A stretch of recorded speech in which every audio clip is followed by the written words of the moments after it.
Chinese government's intention is very clear. They want to get rid of the Uyghur Islam. They wanted to get rid of Uyghur ethnic heritage. It's very simple and very clear. In Western China, a large minority are silenced as they're brutally subjugated by the state. And most of the world leaders, they're not even batting an eye. Extreme surveillance, accounts of torture, and the detention of up to 1 million Uyghur is all part of what seems to be China's attempt at eradicating the Uyghur identity from its borders. Descendants of Turkic peoples, the Uyghur are part European and part Central Asian. They inhabit Xinjiang, or East Turkestan as it was historically known. Their food is cosmopolitan and delicious, with influences from China, Greece, Persia and Arabia. They have a vibrant folk dance called Sanam, and a language that can be written in the Arabic, Latin and Cyrillic alphabets. It's a beautiful culture that China exploits to boost tourism, while also suppressing the people who make it. See, the Uyghur follow Sunni Islam and want independence from China.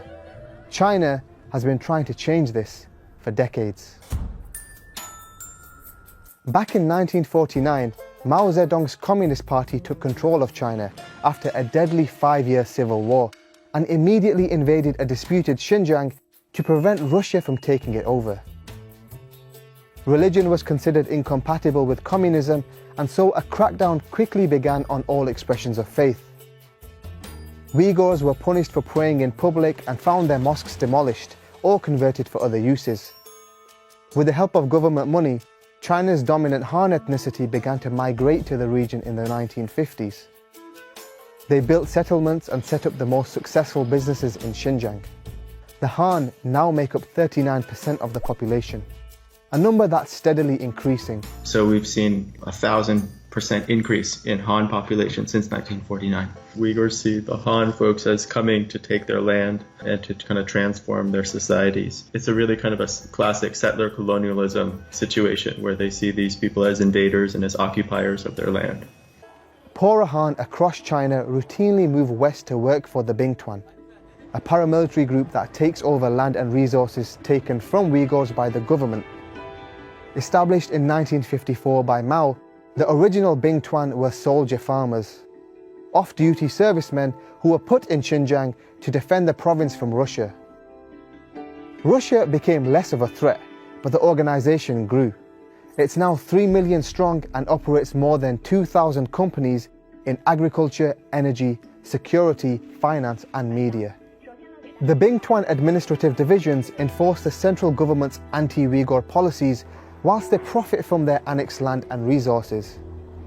They exported $6.7 billion worth of goods in 2017, including nearly a fifth of the world's ketchup, and tons of cotton to luxury clothing brands. What's more, Xinjiang is extremely rich in fossil fuels. The region has an estimated 150 billion barrels in oil reserve, 40% of China's coal, and the Tarim Basin also provided 23.5 billion cubic meters of natural gas in 2017. These raw materials are transported to China's manufacturing hubs. It's a multi-billion-dollar process where everyone benefits except the Uyghur, who are excluded from many employment opportunities and in some areas make only $12 a month.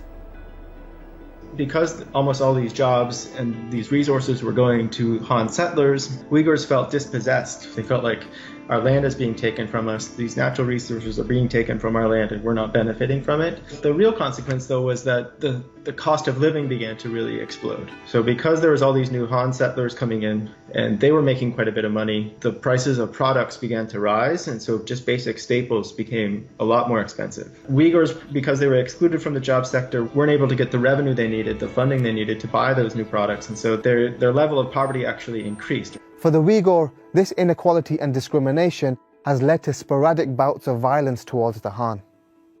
In the 80s and 90s, separatist groups coordinated unsuccessful revolts against China. More recently in 2009, over 200 people were killed in riots in the capital Urumqi, and in 2017, 3 knife-wielding attackers killed 8 people in Guma, southern Xinjiang. The government now burn identifying QR codes into all knives purchased by Uyghurs. A handful of Uyghur have also been recruited by violent groups like ISIL and Al-Qaeda, giving China a chance to justify their actions against them as fighting terrorism. But the authorities are treating any expression of Uyghur identity as part of what they call the three evils: separatism, terrorism, and religious extremism. Uyghur women have been banned from wearing the hijab, and young men are not allowed to grow long beards. Fasting is prohibited, as are certain Muslim names for newborns, and parents are forbidden from providing their own children with Islamic and Uyghur education.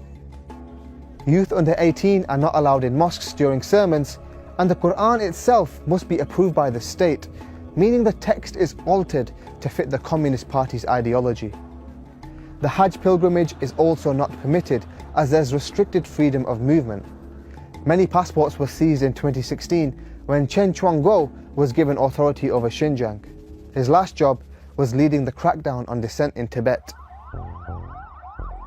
Xinjiang today is essentially a well-funded police state in which the Chinese government uses advanced technology, propaganda, and fear of imprisonment to control the actions and thoughts of the Uyghur.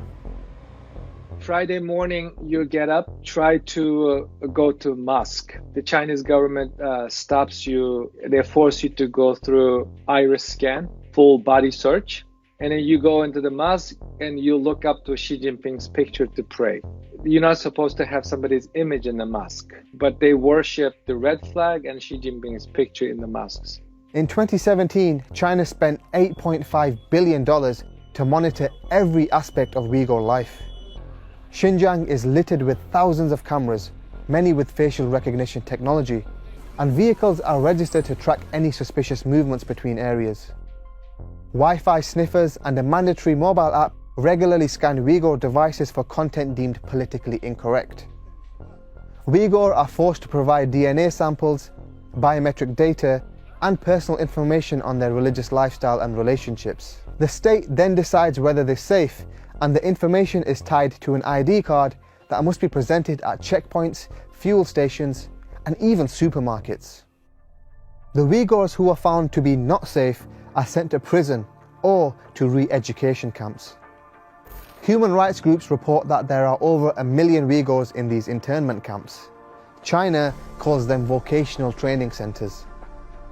People put here are accused of extremist behaviors, such as marrying in a religious ceremony, refusing to watch state TV, or even a slight change in routine, such as purchasing more food than usual. They force people to, raise the Chinese flag outside their home, to post posters of Xi Jinping and other leaders in their home. And also when they go into people's homes, they check to see if there's any Islamic imagery on the walls, any quotations from the Quran, or pictures of a mosque or something like that, which is something that many Uyghurs had before. If they see any of those things, then they say, oh, this is an extremist person or an extremist suspicious person. Sessions in the camps include praising President Xi Jinping, studying communist propaganda, and criticizing their own Uyghur language, culture, and religion. There have also been accounts of people being tortured, beaten, and even killed in these camps. China denies any breach of human rights. 当前新疆社会大局稳定，经济发展势头良好，各民族人民和谐相处，享有充分的宗教信仰自由。 But there could be another reason why countries are failing to speak up. China is in the preliminary stages of the multi-trillion-dollar Belt and Road Initiative. It's an ambitious infrastructure project that spans over 60 countries and aims to make it easy for the world to trade with China, mostly through Xinjiang, the homeland of the Uyghur. China could be indirectly buying the silence of many of these nations. The countries involved will receive loans in the millions of dollars to develop structures, roads, railways, and pipelines. And this may be enough to make them turn a blind eye to the plight of the Uyghur. No one is speaking out, particularly in the Islamic world. Where is Saudi Arabia? Where is Turkey? Where is Iran? Where is King Abdullah of Jordan? Where is the outcry? The Chinese government is calling you religion as a mental disease. Where is the outcry?